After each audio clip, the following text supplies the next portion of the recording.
आज की क्लास में क्या पढ़ना है? स्फीयर। अभी तक हम लोगों ने कौन कौन सा फिगर स्टडी कर लिया है? पहला क्यूबॉइड और क्यूब, सेकंड सिलेंडर, थर्ड कोन। अब हमें पढ़ना है स्फीयर। तो पहले इसकी बात होगी इसके जनरेटर की। ये जनरेट कैसे होता है, कैसे बनता है स्फीयर? जब किसी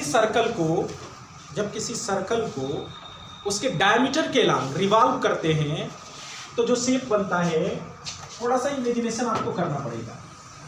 ये सपोज करिए कोई सर्कल है और सोचिए यहाँ से अगर पकड़ के इसको यहाँ से फिक्स कर दे और इसको पूरा ऐसे रिवॉल्व करें तो जो शेप बनेगा वो कैसा होगा? स्फेरिकल होगा, स्फीयर, बॉल जैसा शेप होगा। ऐसा ही होगा ना? चाहिए बताओ, सर्कल और स्फीयर में डिफरेंस पता है आपको? क्या सर्कल और स्फीयर एक ही होते हैं? नहीं, दोनों अलग अलग होते हैं। लेकिन अक्सर हमें गलत जानकारी शुरू में ही मिल जाती है। जब हम लोग पढ़ने जाना शुरू करते हैं तभी हमारे घर वाले कहते हैं पहला स्टेप कि बेटा गोला बनाओ। पहले गोला बनाना सिखाया जाता है। तो गोला बनाए तो गोला मतलब स्फीयर हो गया। स्फीयर तो हम बना नहीं सकते, हम बनाते हैं सर्कल, बनवाया जाता है हमसे सर्कल और बोला जाता है कि स्फीयर बनाओ, गोला बनाओ। तो वहीं से मिसअंडरस्टैंडिंग होती है, हमारे दिमाग में बैठ जाता है गोला एक ही, गोला माने सर्कल, सर्कल माने गोला। जैसे नहीं, यहाँ पे अभी कहा जाए कि ये गोल आके गोल गोल बनाइए गोला, तो आप ऐसे ही बनाओगे, जबकि ये सर्कल है, ये तो वृत्त है, गोला नहीं है। जो गोला होगा वो 3 डायमेंशनल होगा, मीन्स उसको स्फीयर कहते हैं। गोला को स्फीयर कहते हैं और सर्कल को वृत्त कहते हैं। तो जो स्फीयर हम बना रहे हैं ये 3 डायमेंशनल है। इसको अगर देखा जाए तो इस पे रखा ही नहीं जा सकता, इस पे नहीं बनाया जा सकता। लेकिन कुछ डिजाइन ऐसी बनाई जाती है जिससे लगता है कि ये इस पे उभरा हुआ है बाहर की तरफ और हमें 3 डायमेंशनल दिखने लगता है ये। तो स्फीयर और सर्कल में बहुत डिफरेंस होता है। एक कोई डिफरेंस कोई भी बता दे, पूरे क्लास में कोई एक बताए हमें कि स्फीयर और सर्कल में क्या डिफरेंस है। पहला तो ये 2 डायमेंशनल 3 डायमेंशनल। दूसरा, सर्कल को प्लेन फिगर पे ड्रॉ कर सकते हैं, स्फीयर को हमने तो किया है। देखो, जो मेन डिफरेंस ये है एक कि सर्कल का सेंटर दिखता है, स्फीयर का सेंटर नहीं दिखता। कोई भी स्फीयर होगा, गोला होगा, तो उसका सेंटर उसके अंदर रहता है, वो बाहर से दिखता नहीं है। जैसे एक बॉल है, फुटबॉल है, वॉलीबॉल है, उसका सेंटर दिखता है अंदर। सेंटर देखने की कोशिश करेंगे तो उसका शेप बिगड़ जाएगा, फिर वो स्फीयर नहीं रहेगा।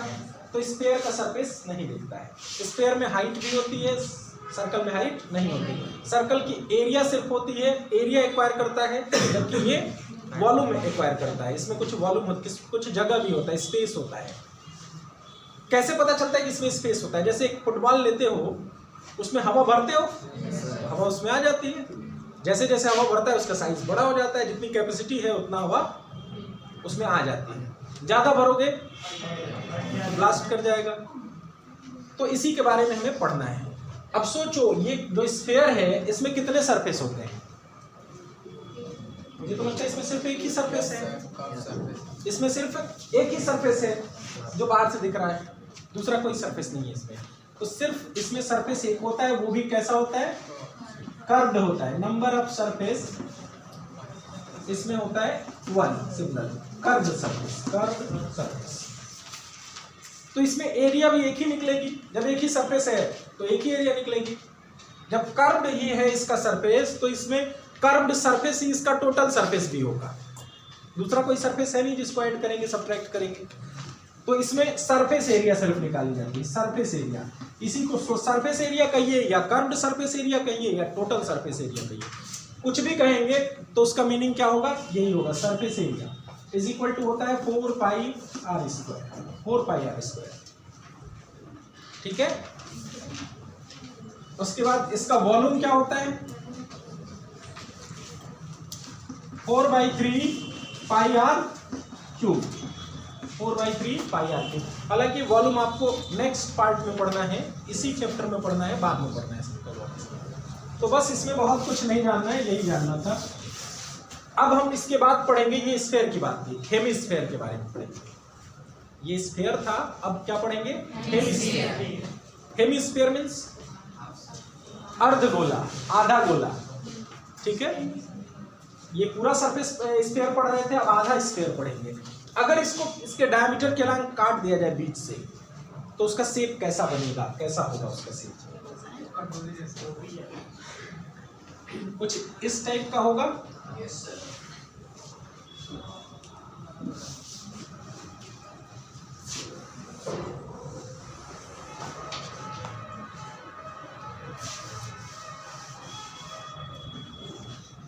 इसी टाइप का होगा।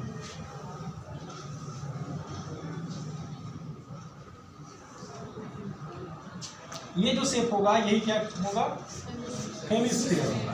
हेमिस्फेरिकल बाउल आपके घर में होगा। बहुत सारे चीजें ऐसी होती हैं जो हेमिस्फेरिकल होती हैं, हेमिस्फेरिकल टॉय वगैरह होते हैं। तो हेमिस्फीयर इसको कहेंगे जब इसको इसके डायमीटर के लंग दो पार्ट में काट देंगे। ये इसका रेडियस होगा। अब इसमें हाइट तो बची नहीं, इसकी हाइट को भी रेडियस ही कहेंगे, क्योंकि हर डायरेक्शन में ये आर ही होगा, रेडियस होगा ना। तो इसमें कितने सरफेस हैं? पहले तो एक ही सरफेस दिख रहा था, लेकिन जब काट देंगे उसको तब उसमें दो सरफेस दिखेंगे, एक होगा कर्व्ड और एक होगा प्लेन। जब किसी प्लेन से काटेंगे तो ये प्लेन जैसा ही दिखेगा, सर्कल के जैसा एक प्लेन सरफेस दिखेगा। तो इसमें नंबर ऑफ सरफेस कितने होते हैं? Number of surface 2, 1 plane plus 1 curve. एक कर्व्ड सरफेस होगा, एक प्लेन सरफेस होगा। तो इसमें तो मीनिंग कुछ होगी कर्व्ड सरफेस एरिया की और टोटल सरफेस एरिया की। तो इसके लिए कर्व्ड सरफेस एरिया क्या होगा? इसके लिए कर्व्ड सरफेस एरिया जो होगी उसके हाफ होगी। जब हाफ से काट रहे हैं तो आधा ही होगा ना, 2 पाई आर स्क्वायर। बट इसकी टोटल सरफेस एरिया क्या होगी? 2 पाई आर स्क्वायर प्लस जो सर्कुलर पार्ट दिख रहा है प्लेन में उसको ऐड कर लेंगे तो कितना हो जाएगा? 3 पाई आर स्क्वायर। क्या होगा? 3 पाई आर स्क्वायर। इसका वॉल्यूम उसके वॉल्यूम का हाफ होगा, स्फीयर के वॉल्यूम का हाफ होगा। आप बताइए 4/3 का हाफ कितना होगा? कोई दूसरा नहीं बोलेगा। 4/3 का हाफ कितना होगा? आधा करना है 4/3 का।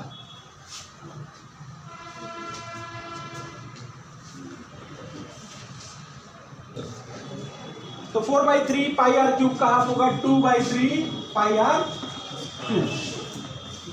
ये वॉल्यूम हो गया हेमिस्फीयर का।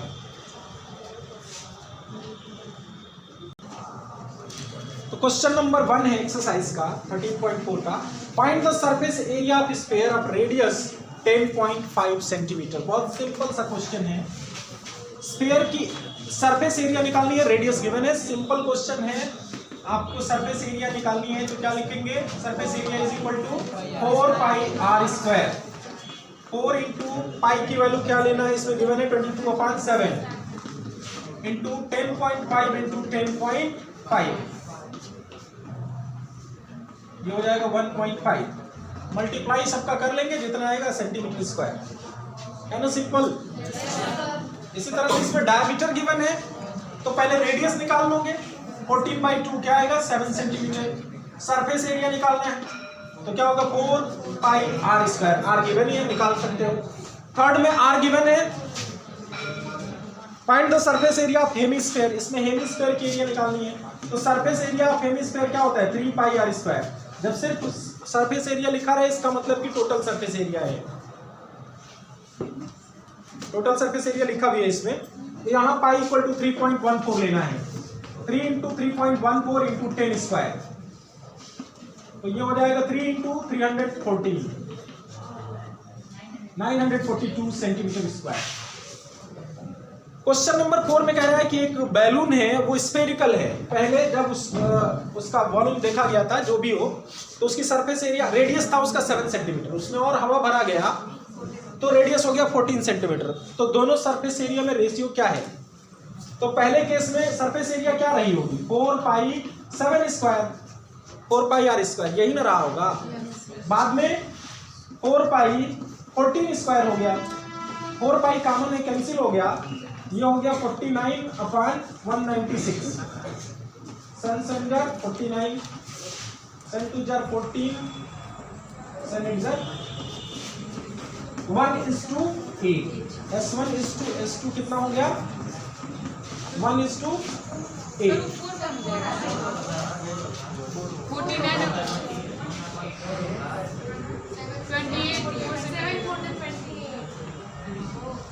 7 2 14।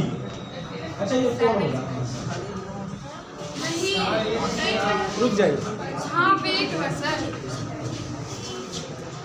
ये है 49/196, यही होगा ना,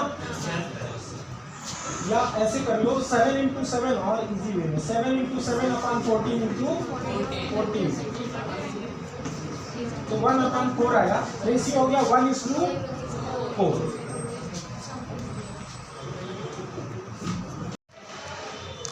उसको डोर को बंद कर। क्वेश्चन नंबर 5 है, a hemispherical ball made of brass has inner diameter 10.5 cm. Find the cost of tin plating it on the inside at the rate 60 rupees per 100 centimeter square.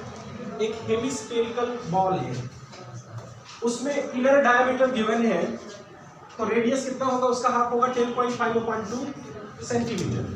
उसके अंदर टिन प्लेटिंग करनी है, यानी tin का plate लगाना है, तो उसकी एरिया कितनी होनी चाहिए। हेमिस्फेरिकल बॉल होगा तो उसका इनर पार्ट कैसा होगा, कर्व्ड होगा या प्लेन होगा, कर्व्ड होगा, तो इनर कर्व्ड सरफेस एरिया जितनी होगी उतना ही हमें टिन प्लेटिंग करनी होगी। तो इसमें निकालना क्या है, पहले इनर कर्व्ड सरफेस एरिया और फिर उसमें रेट से मल्टीप्लाई करना है। Inner curved surface area is equal to क्या होगा 2πr स्क्वायर, मीन्स 10.5/2 स्क्वायर, ये होगा 2 × पाई की वैल्यू क्या लेनी है, कुछ गिवन है इसमें नहीं, तो 22/7 लेंगे, 22/7 इंटू 10.5 इंटू 10.5/2 इंटू 2, यहाँ 2 से 2 कैंसिल, 2 से एक बार 11 times 22 cancel, 7 7 5 11 into 10.5 into 1.5 centimetre square, ये इनर कर्व सरफेस एरिया हो गई। Then cost of tin plating कितना हो जाएगा 16/100 इंटू 11 इंटू 10.5 इंटू 1.5। अब सिंपल मल्टीप्लिकेशन यहाँ बस करना है, ठीक है। क्वेश्चन नंबर 6 है, find the radius of sphere whose surface area is 154 centimetre square. अक्सर अब तक ये हो रहा था कि रेडियस गिवन था, सरफेस एरिया पूछ रहा था, अब की बार सरफेस एरिया गिवन है और रेडियस निकालना है। तो सरफेस एरिया का फार्मूला क्या होता है, 4πr² = 154, ये गिवन है। आर निकालना है, तो r² कितना होगा 154/4π, 154/4π, 4π है ना, 154/4 इंटू 22 इंटू 7, 7 टाइम्स इससे ये डिवाइड हो जाएगा।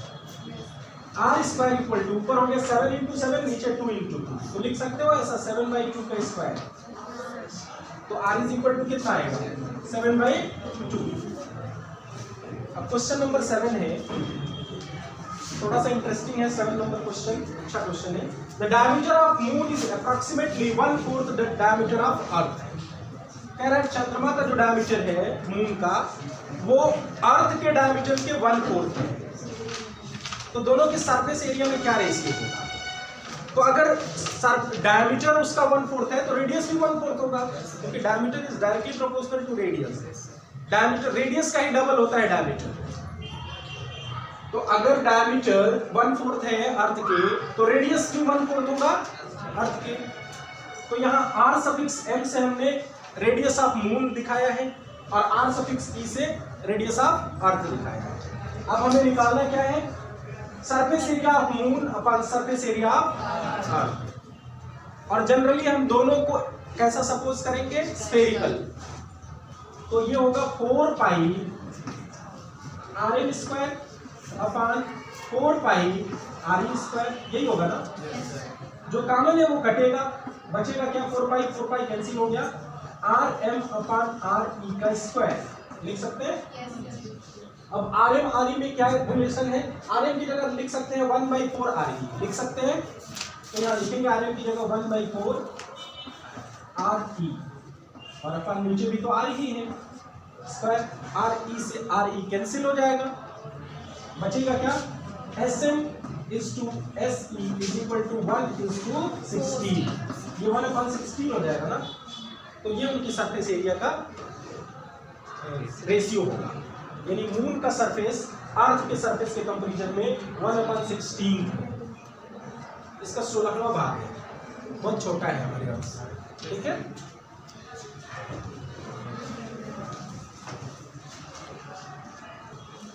क्वेश्चन नंबर 8 है, a hemispherical ball is made of steel 0.25 centimetre thick,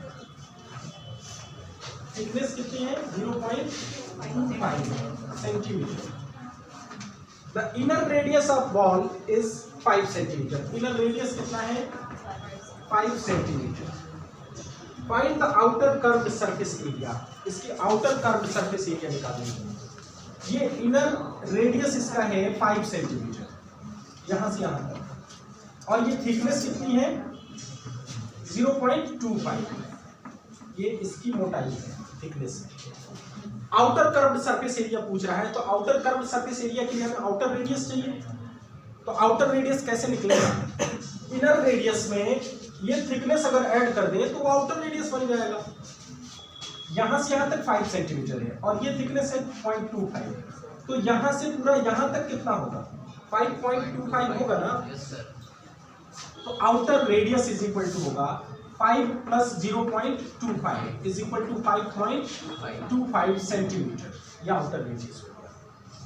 अब हमें निकालना है आउटर कर्व्ड सरफेस एरिया, तो कितना होगा 2 पाई आर एच, सिर्फ कर्व्ड सरफेस एरिया ही पूछा है, आउटर सरफेस एरिया पूछता तो इस रिंग की भी एरिया निकालनी पड़ती, लेकिन कर्व्ड सरफेस ही पूछा है, तो 2 pi r h, 2 into 22/7 into 5.25 into h कितना, सॉरी एच कहाँ रहेगा इसमें, 2 पाई आर स्क्वायर है, 5.25 मल्टीप्लाई करने पे कुछ आएगा सेंटीमीटर स्क्वायर, ये हमारा आंसर, ठीक है। अब लास्ट क्वेश्चन है इस एक्सरसाइज का, right circular cylinder just enclosed sphere of radius r, find the surface area of sphere, curved surface area of cylinder and ratio of areas obtained in 1 and 2। देखिए एक ये figures में show किया गया है, एक सिलिंड्रिकल टैंक है छोटा सा, उसमें एक बॉल रखा गया है और बॉल इस तरह से रखा गया है कि दोनों से इसके वॉल को टच कर रहा है और ऊपर भी इसकी हाइट तक है, इसको क्या कहोगे इसमें स्फीयर के लिए 2r कहेंगे ना इसको, ये डायमीटर है। अब यहाँ ध्यान से देखो, जितना इसका डायमीटर है उतना ही इसका हाइट है, h = 2r, तो हम h = 2r लिख सकते हैं, रेडियस r है इसका, तो पहले पूछ रहा है सरफेस एरिया ऑफ स्फीयर, तो स्फीयर का सरफेस एरिया हो जाएगा 4 पाई r स्क्वायर, फिर क्या है curved surface area of cylinder, तो ये होता है 2 पाई r h, तो h की जगह क्या रखना है 2r, तो 2 पाई r into 2r is equal to कितना होगा 4 पाई r स्क्वायर। फिर थर्ड नंबर में कह रहा है इन दोनों का रेशियो आप बताइए, फर्स्ट और सेकंड में जो एरिया आपने निकाला, तो S1/S2 हो जाएगा 2 पाई r 4 pi r square upon 4 pi r square, तो S1 इज टू S2 हो गया 1 इज टू 1, ये हमारा आंसर है। और इस तरह से आपका ये एक्सरसाइज फिनिश हो गया।